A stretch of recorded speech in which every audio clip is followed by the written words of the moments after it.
অন্নদা একাদশী তিথিতে ব্রত মাহাত্ম্য কথা শ্রবণ করুন। এই ভাদ্রবতী কৃষ্ণপক্ষিয়া অন্নদা একাদশীর মাহাত্ম্য ব্রহ্মবিবর্ত পুরাণে বর্ণনা করা হয়েছে।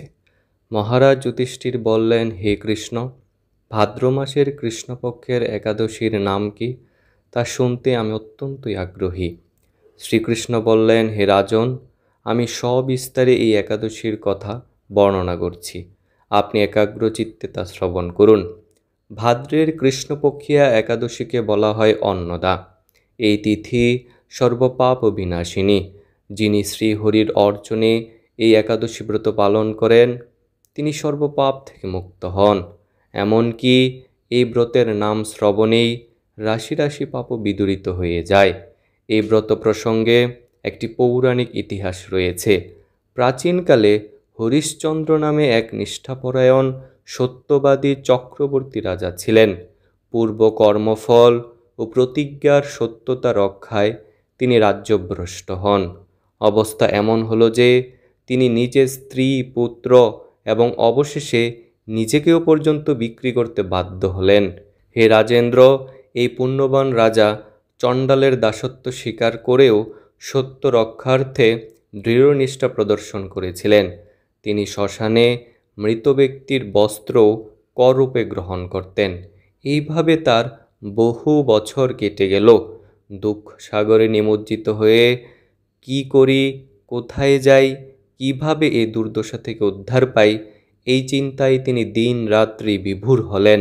এমন সময় দৈবক্রমে পরদুঃখ দুঃখী গৌতম ঋষি রাজার কাছে এলেন। রাজা মুনিকে দর্শন করে ভক্তি ভরে প্রণাম করলেন। করজোড়ে তার সামনে দাঁড়িয়ে একে একে নিজের সমস্ত কথা জানালেন। রাজার দুঃখের কথা শুনে মুনিবর বিস্ময়াপন্ন হলেন। অত্যন্তই ব্যথিত হয়ে তিনি বললেন, হে রাজন, ভাদ্র মাসে কৃষ্ণপক্ষের একাদশী অন্নদা নামে জগতে প্রসিদ্ধ। আপনি এই একাদশী ব্রত পালন করুন। এই একাদশীর ব্রত প্রভাবে আপনার সমস্ত পাপের বিনাশ হবে। আপনার ভাগ্যবশত আগামী 7 দিন পরে এই একাদশী তিথির আবির্ভাব হবে। ওই দিন উপবাস থেকে রাত্রি জাগরণ করবেন। এইভাবে এই একাদশী ব্রত উদযাপনে আপনার সমস্ত পাপ ক্ষয় হবে।